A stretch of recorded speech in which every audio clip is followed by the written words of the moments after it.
نحمدہ ونصلی علی رسولہ الکریم، اما بعد، فاعوذ باللہ من الشیطان الرجیم، بسم اللہ الرحمن الرحیم۔ آج میرے پاس جو ٹاپک ہے وہ ہے خانہ کعبہ کی تاریخ، تعمیر اور دعا کی قبولیت۔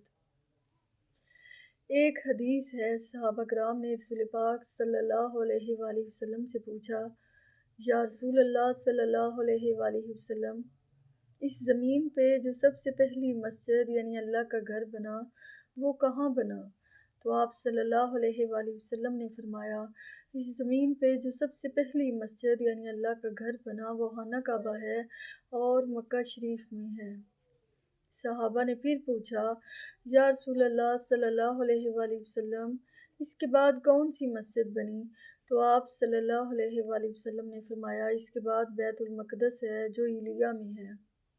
صحابہ نے پھر پوچھا، یا رسول اللہ صلی اللہ علیہ وآلہ وسلم، ان دونوں کے درمیان کتنا فاصلہ تھا؟ تو آپ صلی اللہ علیہ وآلہ وسلم نے فرمایا 40 سال۔ اس حدیث سے یہ بات واضح ہو جاتی ہے کہ اس زمین پہ جو سب سے پہلی مسجد یعنی اللہ کا گھر بنا وہ خانہ کعبہ ہے اور مکہ شریف میں ہے۔ اکثر لوگ یہ سمجھتے ہیں کہ بیت المقدس ہمارا قبلہ اول ہے، لیکن یہ بات غلط ہے۔ بیت المقدس ہمارا قبلہ اوسط ہے۔ ہمارا قبلہ اول خانہ کعبہ ہے اور ہمارا قبلہ آخر بھی خانہ کعبہ ہے۔ اس زمین پہ سب سے پہلے حضرت آدم علیہ السلام نے خانہ کعبہ کی تعمیر کی، پھر وقت گزرنے کے ساتھ ساتھ خانہ کعبہ کی تعمیر خراب ہو گئی اور بنیادیں کمزور پڑ گئیں۔ پھر اللہ تعالیٰ نے وحی کے ذریعے ابراہیم علیہ السلام کو نشانیاں بتائیں اور ابراہیم علیہ السلام نے اپنے بیٹے اسماعیل علیہ السلام کے ساتھ مل کے وہ بنیادیں اٹھائیں اور خانہ کعبہ کی تعمیر کی۔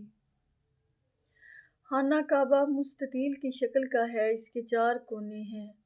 ایک کونے میں حجر اسود ہے، ایک کونے میں رکن عراقی ہے۔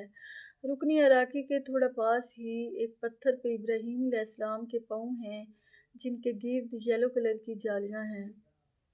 خانہ کعبہ کے ایک کونے میں رکن یمانی ہے جو یمن والی سائڈ پہ ہے، ایک کونے میں رکن شامی ہے جو شام والی سائڈ پہ ہے۔ پاکستان، افغانستان اور انڈیا حجر اسود والے کونے کی سائڈ میں ہے، یعنی کہ مشرق کی سائڈ میں ہے۔ مشرکین مکہ بھی خانہ کعبہ کی بہت زیادہ رسپیکٹ کرتے تھے۔ وہ ہر سال خانہ کعبہ پہ سیاہ غلاف چڑھاتے اور عمرہ اور حج کرتے تھے۔ پھر اسلام آنے کے بعد رسول پاک صلی اللہ علیہ وآلہ وسلم کے زمانے سے لے کے آج تک ہر سال خانہ کعبہ پہ سیاہ غلاف چڑھایا جاتا ہے۔ جو لوگ خانہ کعبہ یعنی مکہ شریف میں عمرہ یا حج کی غرض سے جاتے ہیں، اپنے ساتھ کینچیاں بھی لے جاتے ہیں۔ وہ خانہ کعبہ کے غلاف کا تھوڑا سا حصہ یا کچھ دھاگے اتار لیتے ہیں حصول برکت کے لیے۔ لیکن یہ بات قرآن و حدیث سے ثابت نہیں ہے کہ رسول پاک صلی اللہ علیہ وآلہ وسلم نے کبھی بھی طواف کے دوران خانہ کعبہ کا غلاف پکڑا ہو یا کبھی دیوار پہ ہاتھ لگائے ہوں۔ یہ ثابت نہیں ہے۔ ہاں البتہ آپ صلی اللہ علیہ وآلہ وسلم نے حجر اسود کو چوما تھا۔ حجر اسود ایک جنتی پتھر ہے جو پہلے سفید رنگ کا تھا، پھر لوگوں کے گناہوں کی وجہ سے اس کا رنگ سیاہ ہو گیا۔ حضرت عمر رضی اللہ تعالیٰ عنہ نے فرمایا، اے حجر اسود، تو ایک پتھر ہی ہے نا جو تو نہ دنیا کے انسانوں کو فائدہ پہنچا سکتا ہے اور نہ ہی نقصان پہنچا سکتا ہے۔ اگر تجھے میرے محبوب محمد صلی اللہ علیہ وآلہ وسلم نے نہ چوما ہوتا تو میں تجھے کبھی بھی نہیں چومتا۔ اس سے یہ بات بھی واضح ہو جاتی ہے کہ جو حجر اسود ہے، ایک جنتی پتھر، ایک جنت کا یاقوت، وہ اس دنیا میں رہنے والے کسی انسان کو نہ فائدہ پہنچا سکتا ہے اور نہ ہی نقصان پہنچا سکتا ہے۔ تو پھر ہم لوگ اپنی انگوٹھیوں میں یاقوت اور مرجان کیوں لگواتے ہیں؟ اور ہمارا یہ عقیدہ ہوتا ہے، یہ یاقوت اور مرجان جو ہم اپنی انگوٹھیوں میں جڑوا رہے ہیں، اس سے ہماری زندگی میں آنے والی مشکلات اور پریشانیاں ختم ہو جائیں گی اور ہمیں فائدے ملیں گے۔ تو یہ کتنا غلط عقیدہ ہے۔ اکثر لوگ یہ بھی کہتے ہیں کہ خانہ کعبہ پہ اگر پہلی نظر ڈالی جائے اور جو بھی دعا مانگی جائے وہ قبول ہوتی ہے، تو اس بات کا بھی احادیث سے پتہ نہیں چلتا کہ رسول پاک صلی اللہ علیہ وآلہ وسلم نے فرمایا ہو کہ خانہ کعبہ پہ پہلی نظر ڈالتے وقت جو بھی دعا مانگی جائے وہ قبول ہوتی ہے۔ ہاں، البتہ کچھ مقامات ایسے ہیں جہاں دعا قبول ہو سکتی ہے، جس طرح کہ حتیم ہے۔ حتیم بھی خانہ کعبہ کا حصہ ہے۔ اگر حتیم کے اندر کھڑے ہو کر دعا کی جائے تو گویا ایسے ہی ہے جیسے آپ نے خانہ کعبہ کے اندر کھڑے ہو کے دعا کی ہے۔ تو یہ بھی جگہ ایسی ہے جہاں دعا قبول ہو سکتی ہے۔ مشرکین عرب بھی یہ چاہتے تھے کہ وہ اپنے حلال رزق سے حتیم کو خانہ کعبہ کے اندر داخل کر دے، مگر یہ بات درمیان میں ہی رہ گئی۔ پھر رسول پاک صلی اللہ علیہ وآلہ وسلم کی بھی یہی خواہش تھی۔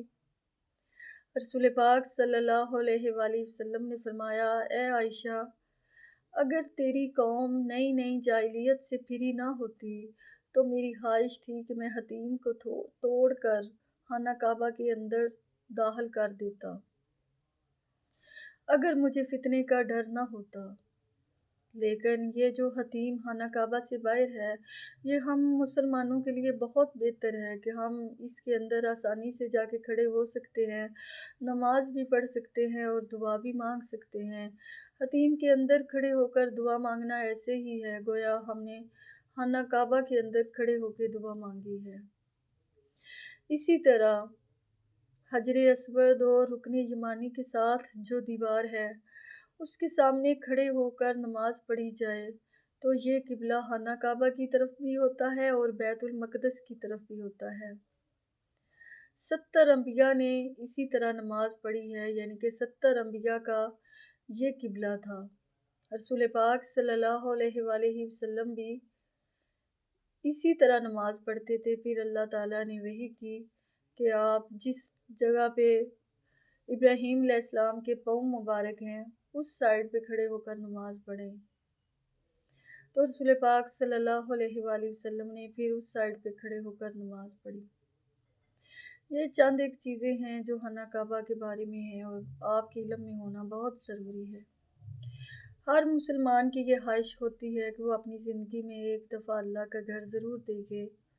شاعر نے کیا خوب کہا ہے کہ بہت لوگ جاتے ہیں ایسے حرم کو کہ جیسے حرم ہو قدم دو قدم کو، بہت خوب ان کا مقدر ہے مولا، ہے اوقات ویسی میری کہاں، کعبہ دکھا دے مولا، کعبہ دکھا دے مولا، کعبہ دکھا دے مولا، مولا کعبہ دکھا دے مولا۔